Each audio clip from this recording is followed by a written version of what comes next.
Hello and welcome to the Aussie Repair Guy again. Now, if you're not a regular viewer of my YouTube channel, you might be unfamiliar with this switch panel behind here. This was designed as a control panel slash mini museum slash drawer system for my desk, and it houses my monitors, which I'm currently watching some YouTube up here at the moment, and a whole bunch of other stuff. It's custom made. There's a Geiger counter in here.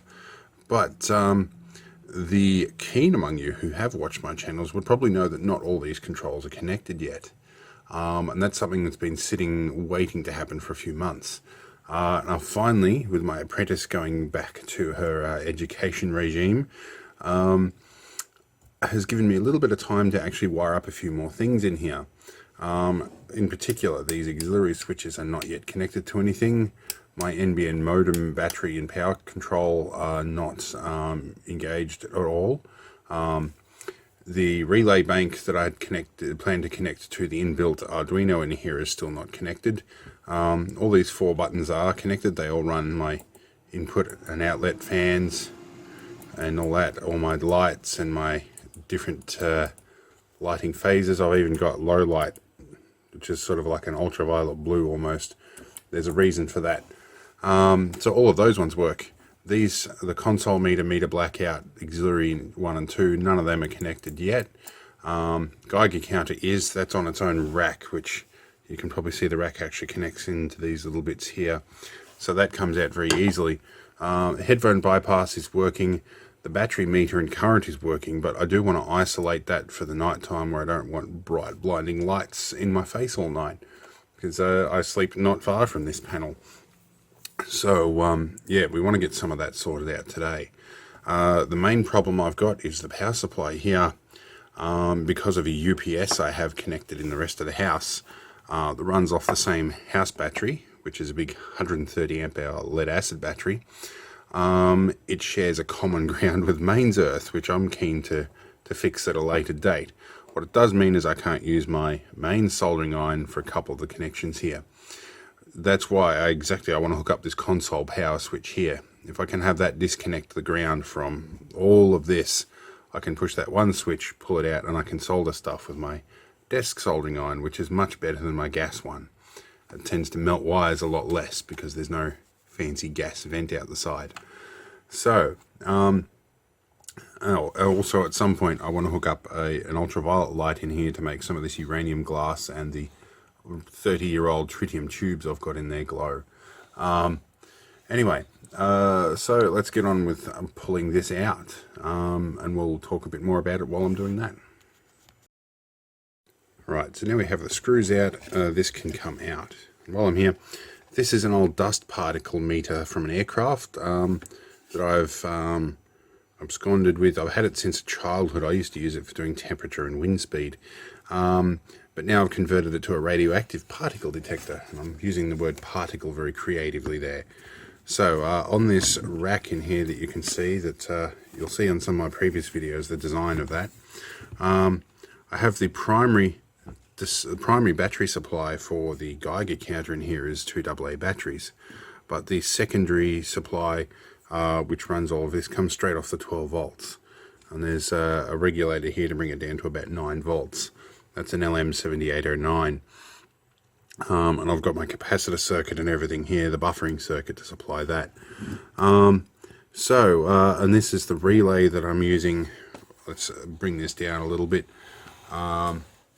This is the relay I'm using to actually drive that circuit. It's what creates the clicks, and it's hot glued to the front panel to help radiate that through. So one of the things I want to do today is, off these silver pins here, I want to get the illumination control for all these switches working, and probably also hook a couple of them up to where they should be. So I want to actually isolate the ground from this, which is one of these wires. I think it's the yellow wire here. Anyway, I'll find the right wire, and so I can switch that meter off. And then from here I'll work my way through to the other side, which we can go over here, and we'll have, whoa, a camera malfunction. Let's bring my tripod forwards. and there we go, it falls out on cue. So these switches are from the old RAF base radar console stations. This one's from the local RAF base. It was sent to scrap, and I was lucky enough to be there when it showed up. There's a few pins here from the local Arduino that go to the little OLED display on the front panel. And we've got all our unused switches here as well. So there's a little bit to do. But yeah, hopefully I'll get all that figured out. But I'm going to get in here with a soldering iron and see what sense we can make of this. Alright, now that I've changed the lighting slightly, I need to point out a couple of things. Up the back here is this bus bar here. Normally this would be a negative the way I do things, but this is actually a positive bus bar, hidden way up the back, and my negative is done on this terminal block. And there's good reason for that. One of which is what I'm doing right now, is planning to take the main negative in here, or the main ground, and hook that through a switch so that I can isolate that.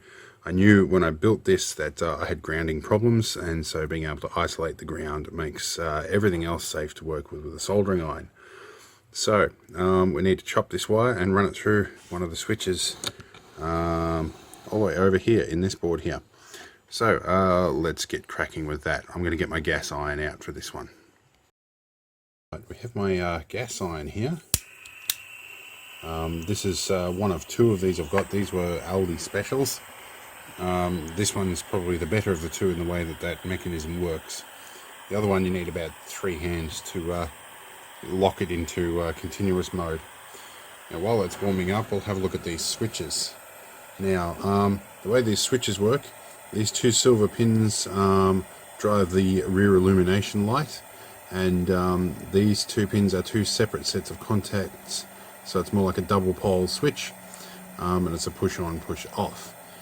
So normally I would hook the illumination light through some of that circuit. I'm thinking about whether I will or not in this case. So if there's any potential load on the circuit, I can have that light up. However, I don't want the ground loop, so I think this one is going to just be on the general illumination circuit and not be triggered by the switch. Yeah, you can have these set up as an illumination. I've used one of these in my Land Rover on the fuel pump servo, so that if I attempt to start the vehicle with that switch off, it illuminates and tells me that I need to push that switch in. Right, I need to get some ventilation going here. And this could be interesting because I'm going to have to disconnect my outlet fan while I do this. But anyway, let's turn the temperature down. I'm going to tin a couple of these terminals to start with. And we'll get this on the go. Alright, now it's time to go and chop that wire. We'll move our camera back slightly. I'm going to try and keep as much running as possible until I'm actually ready to do that final disconnect. So what I'm doing here, running this, clean the tip a bit, just tinning an extra wire here for a start, and we'll attach that to one side of the switch. We'll do that first, and then we'll get moving with the actual ground connection. I have the shakes today. MS is great. Not. Let's point the vent away. Sorry if my arm's in the way. That should get us a nice good connection there. Alright, now's the point at which I chop that wire. So let's bring back a little bit and change our angle. And hopefully I don't get in the way here. So this will disconnect everything on the desk, including my ventilation fan. So I should be using proper wire strippers for that, but I forgot to prepare ahead of time. And don't breathe in this smoke, it's full of lead vapor. It's really not good for you. Alright, so I've got a tinned pin over here. And I've got phone calls in the middle of my video at the moment. So I'm going to tin that at the second. Alright. There we go, that's in. I need a little bit more heat on that pin. Alright, that's that bit done. Now I need to screw it back into the terminal block over here and go and check what that phone call was. Alright, so this wire is now reattached back into the terminal block here. This one is connected, and you'll probably hear the extraction fan fire up. I'll leave that running for a minute. One thing I am going to do here is just demonstrate how these lights work. We're going to hook over to one of these terminals and over to this one. Lift this up and we'll flick the magic smoke switch. So that one will light up. Okay, so yeah, in terms of how I want to do that later, I think I'm just going to hook that generally up through the illumination circuit to start with. Although I could keep it isolated by using these separate terminals. That could be a way to go with that as well. Alright, I'll have a think about that, but we're going to wire up some of these switches. I won't do that off camera just because there's a lot to do. So I need to at least get the one pin on all of these light circuits common, and get that into a common ground perhaps on that. Though we're switching ground there, so I'll have a think. I've got to at least get 4 pins in common, so I'll do that. Alright, so you can see here with this green wire we have one side of all of the lights now in common, which means I can hook them up to a common connection somewhere. I need to work out what side I've switched on the other lights. I've forgotten whether I'm doing a positive or a negative switching on that. So for that we're going to pan up here and swing across. And one of these switches is the illumination light. I think that one down there is it, which would be the lower light there. So I'm going to probe around to the multimeter and double check what side of the circuit I'm switching in that rear switch right there. Where are we? We have multimeter in 20 volt mode. Let's bring some leads in front. These are good silicon leads that I made up a while ago. They're good ones. I need to get some more of that cable actually. So with that off we have minus 13 volts, which means that this is the positive side, that's the negative side. So let's go back off our negative rail here and see. Well, I've got volts across that, no volts across that. Okay, so yep. I've got some thinking to do here. I think I need to go to continuity mode here and go off the negative side and see if we have common. Back to here. Do we have a beeper? We do. We don't have, well we do, we've got a connection direct back to that. And I think I can see that wire there running up through, around and straight back to that. So we are indeed switching negative through the illumination of that, which is good because I wanted to switch negative anyway, like a good old Toyota Hiace that blew up in many electronics I installed because it was negatively switched. Anyway, in this case it's convenient to do it that way. So I'm going to tap off an extra terminal or follow wherever this goes and piggyback off that. Alright, I've had to turn on some auxiliary cooling.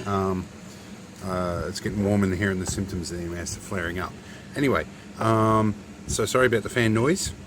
Now, what have I done since we last cut? Well, if we go over here, now, this little switch right in, where's a pointer? This little switch right in here is our illumination switch, and it runs along these 4 switches along the back here in parallel to the backlight illumination.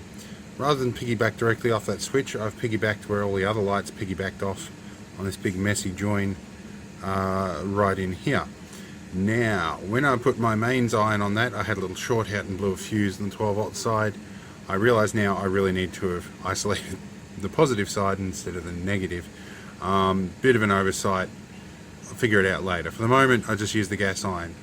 This little wire here pops up out the back. It goes up and out this hole, back in the hole on the other side, because the little hole between the 2 sides I'd anticipated not having that many holes or not having that many cables.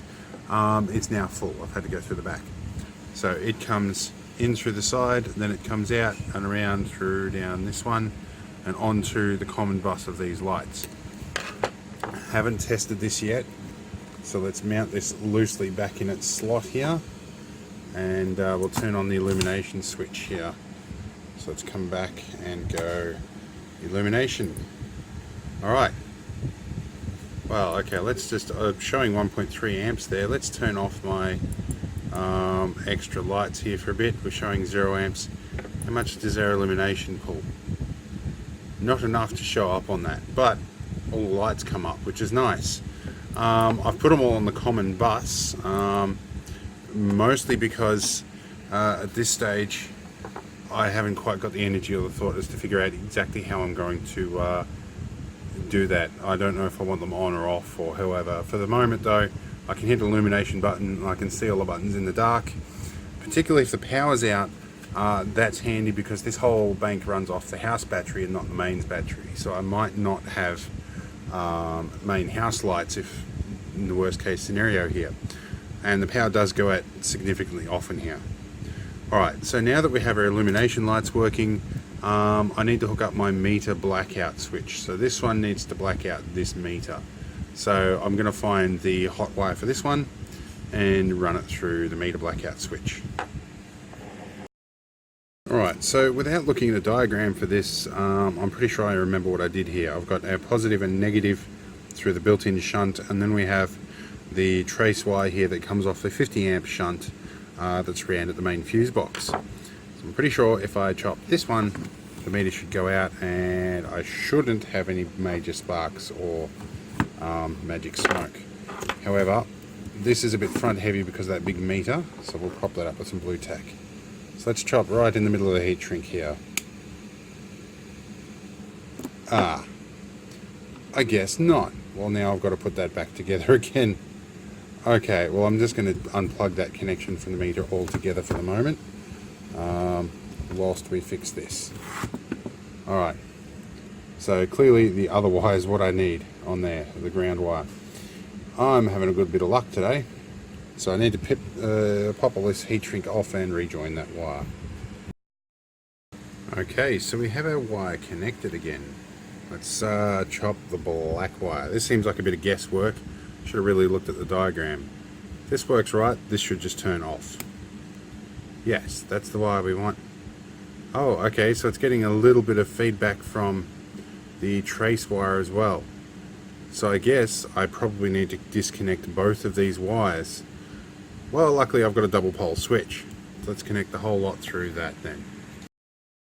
Alright, so I'm just in the process of connecting these wires to the double pole switch, and I realise now that I've chopped these wires, I forgot to record what the polarity of them was, which is great, but I think the wonky one would have been the positive wire because that's the one I've just resoldered and it was a bit messed up.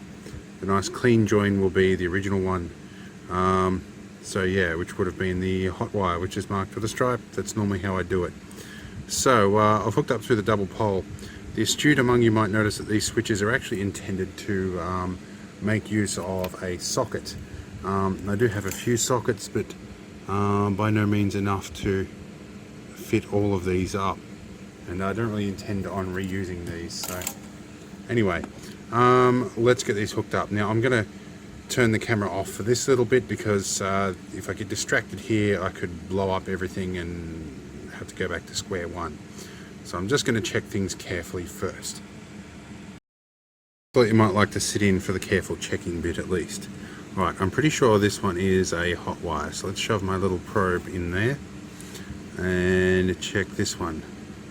Right, we're not getting much by way of current through there. That's going to be a pain. Maybe I can check U with continuity to ground. Actually, I'll check ground wire. Now, where's my ground wire? Did I just switch that off? This is ground wire, apparently. Let's try U. So I've got no current to that. And what about U? That one should be the ground wire. Got no current to that. Alright, I'm going to have to go on guesswork. Alright, let's figure this out. Alright, after some double and triple checking and burning myself on two separate fingers, we have a meter blackout switch that works, which is good. I can turn that off at night now. I can turn the whole console power off.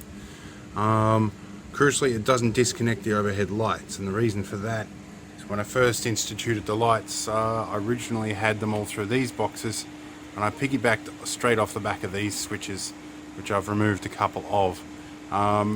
Later on in the future, this big loom of wire here is going to get rerouted directly back into this, but they're on a separate circuit, so I can still black this console out without turning off the overhead lights, which is handy, meaning I can do exactly what I'm doing now and work in here without having to turn the lights off. Now my auxiliary out 1 and 2, I'm not sure what they're going to be for. These 4 are going to be for a relay card. I'm not sure if I'll get around to plugging that in at the moment. At some point in the future too, I am going to add an auxiliary output from the relay contact on this over to the Arduino, or even, actually I probably don't need to, because there is actually a serial connection right here on this Geiger counter board that will interface directly with the Arduino. I can have it do all the fancy stuff I need on the Arduino, because there's an AT Tiny chip on that Geiger counter board that actually feeds the correct microceiver data across, so I can have it display in here as well. I've also got a real-time clock to go in, but that's a project for another day. For the moment, I'm just trying to decide how much more I can do before I have to pick up my apprentice. I'm thinking for the moment, these are all momentary, I think for the moment I'm going to leave it at this. I haven't got anything hooked up to the emergency button at the moment. That was a button for whatever emergency that I planned to put in there. That's why there's a nice little space here for a little placard to put on there to explain that. But for the moment, I don't know what I'm doing with that. That will probably be, you know, shut everything down, knock everything off. Just, I'll have the Arduino here on a relay card, just run an emergency shutdown procedure and commence shutting down computers and all that sort of stuff. So I can push that button and then bail out in a hurry if for whatever reason. We nearly did have to evacuate here with the bushfires. Luckily enough, that never actually happened. It come close though.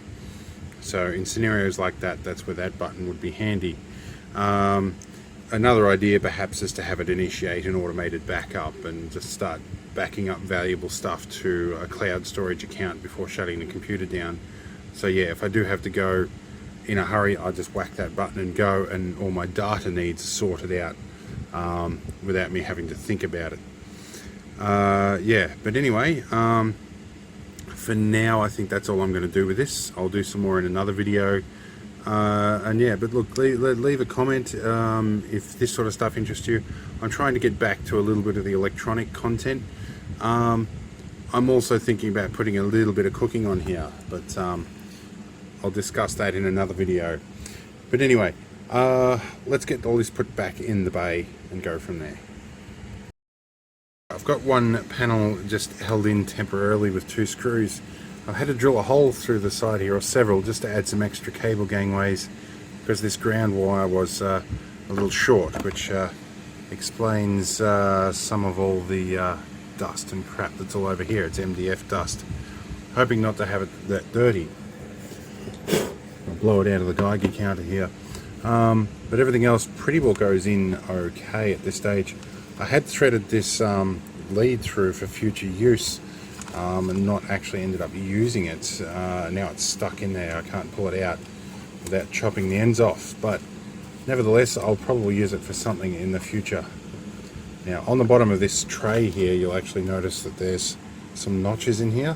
Aside from helping sit that level on the bottom of the box here, it does also allow me a little notch that I can sit that in and it doesn't slide out. It makes servicing a little easier.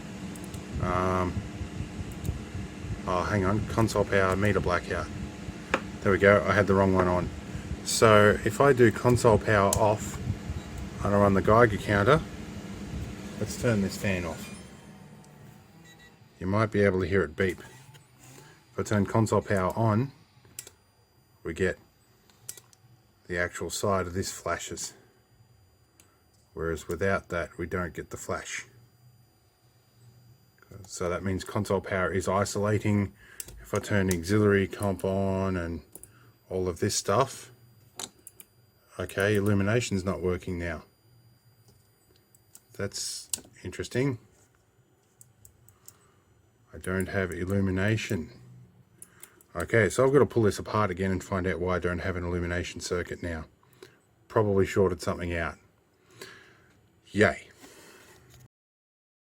Now, as you might imagine, I got this grey wire cheap. And one of the things that makes it cheap is it has a lot of insulation and not very much conductor. But that there is my illumination wire that's broken off the switch down in there. So I need to reattach that. That's the mystery of not having illumination. Also, whilst moving things, this connection here lost a wire as well, and that goes to the 18 mega that's in there. So let's get this wire reattached. This wire happens to be in quite a challenging spot here, and I hope it's gonna, okay, we're gonna see some lights illuminate when I touch this with a soldering iron because of the ground looping problem. But there's enough resistance on those light globes that you should avoid blowing any fuses. But getting this soldering iron in and having a camera here can be a challenge without burning myself. We're going to have to choose a different angle. I'm sorry guys, but you'll know when I'm touching it because you'll see a light will shine a light up there. Alright, that should be pretty good in there. So let's check our illumination switch here. Still no illumination. Alright, that's not the only problem apparently. Yay. Oh, I knew when I messed with this stuff was going to go wrong. Okay, slight oversight. The console power isolation switch was off. Now if I do this, everything all lights up. Let's bring this up a bit. So we've got all our switches illuminate, which is nice. This high and low, this has a red filter on here for low, and you can light up both sections independently. For now I've left that off. But these switches all light up. For now it doesn't matter. I'm going to hook up the auxiliary components of this later. But importantly, I can isolate this, and at some point in the future I will swap that from a negative isolation to a positive side isolation, so I can then solder in here without blowing fuses, which would be nice. So now I'm going to put all this back in gently so I don't bust any more wires.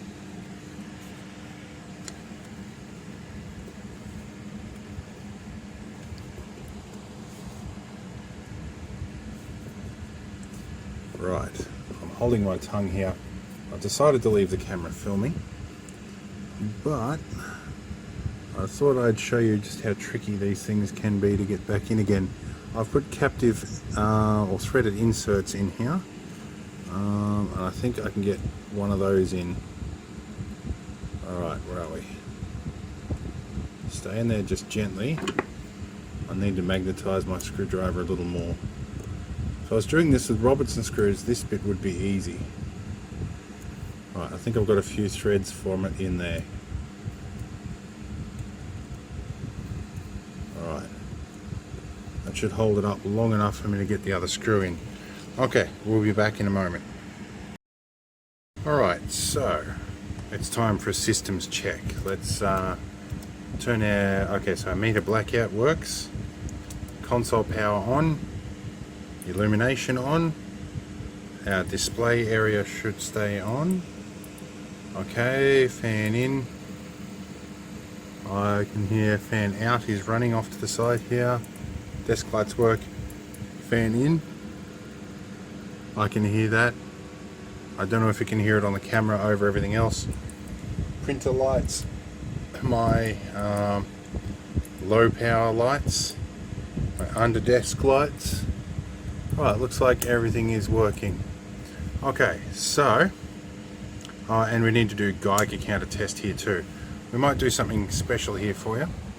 We'll swing along here, take the magnetic hatch off the side here, and we'll grab some green glass. This is uranium glass that was purchased off my cousin. and it is slightly radioactive. The tubes are a fair way back from this grill, so we might not get a great count on it, but we can see some particle count happening. Interestingly, I'm not seeing my dial come up. I think I've lost a wire off that. It is up slightly. Let's turn off unnecessary stuff. It is coming up, but much more slowly than it used to. I think I've upset that circuit. I might have to pull that out again and just find out what's wrong with that. Well, I think I found my problem. That would be this little DuPont connector, if we can get some focus on it. This little DuPont connector is pulled off a pin, and crucially that is the one that feeds back from the relay. So if we push that down here, I think that should work. Let's put this on here and put something near it. Do we have a count building? I think let's move my camera over a little bit. I should be seeing a much more pronounced increase in count from this. Yeah, there's still something not quite right, so let's go and check that out. Oh, we had a bit of a bump up there, but I might have been moving the meter. Let's look more closely. Alright, so at this stage I can't figure out why that's not working entirely properly. It is a little bit. I've obviously bumped something when I've had it out. But right now I've run out of time. I've got to go and retrieve my apprentice. So this will be probably a job for another time. Also, I'm not going to be editing this video till later tonight, so I am tired, I am yawning. It's been a long night. So we'll see if I can fix that later this evening, but I think I'll probably just leave it as is. So we'll see. Either this is the end of the video, or I'll fix this. We'll find out. Alright, so I went off to retrieve my apprentice. Came back, had some food, had to think about it a second time, and I figured out my problem. Haha. See how this is now rising according to the issue. I did have some troubles calibrating this when I first set it up, and to correct that I added 2 resistors, which you'll notice when I connect those resistors we get pretty much nothing here. That's going to make a liar out of me, and it's going to work now. There we go. But if I leave them off, it's behaving more like what it should. So I think maybe those resistors weren't connected until I adjusted a screw in here, tightened up the terminal, and they finally made connection for the first time. That would explain the discrepancy in my maths when I was setting everything up. But anyway, for now I'm just going to leave them off. I'm going to leave them hanging inside there. I will probably put an adjustment pot on there at a later date and calibrate that properly. But anyway, that bit's working, and I'm going to have a quick think before I finish this video, so I'll be back after I had a quick think. Alright, well, I've decided I'm at about my level of energy on this one. I don't have a lot of it these days with MS, and as much as I'd say I don't really notice the change all too much in my brain, I am actually, when I look at the metrics, I am slowing down a lot. So I've hit the proverbial brick wall, which I usually do after about 2 or 3 hours these days. So I'm going to call it quits. What I will be doing in the next installation of my desk control system, I'll be adding this 4-channel relay card to the 18 mega that's hidden in here, and I'll be having it switch on lights for a couple of functions, as well as switching on these auxiliary outputs. So I'll probably have the lights behind these all indicate the status of these 4 relay outputs, and I'll have some little barrel connectors out the back as a connection to auxiliary circuits, so I can just plug things in. And I'll also be hooking up the my modem power connections through this. Presently, we'll go up to here. Presently my modem is on an automatic battery backup. That's a circuit board of my own design as well. I'll be leaving that in situ, but connection to that will be controlled through here. So it does mean that I can manually power cycle my modem just by flicking a switch on the desk, which will be very handy because out here in the semi-rural areas we do experience a lot of dropouts, especially when there's a bad weather or a thunderstorm, far more than with good old DSL or ADSL. Anyway, yeah, we can pretty well fire all this up and everything all functions. Yeah, everything's all pretty well doing its job as far as what I've got wired up now, so I'm happy with that. This has gone back to a normal scale. Normal background level here sits at just a smidgen below 2, so we can have a look here, and yeah, it's sitting somewhere around about that anyway. All these lights are on by default, but I'll be fixing that for some of them as well. The meter blackout at least means I can shut that off at night. I'm yawning again. The illumination at least turns off. My display area works, although I haven't got UV lights in there, but that doesn't matter for the moment. Yeah, and my little diodes and stuff that I've replaced the snowflake symbol with, they work pretty well. I do have a diagram for that at somewhere, an Excel spreadsheet for making these in binary format. But yeah, so I'm pretty happy with the way this is working for the moment. It's a few more things done, and that's the way I've got to do things these days, bit by bit, a little bit at a time. Anyway, I'm going to call it quits, so I will see you all in the next video. I hope this one's been a bit more electronic themed. Might whet your taste buds. I know the last few videos have been a bit off topic, so I'm trying to come back there. Anyway, I'll see you all next time. Thanks for watching. I hope this has been interesting.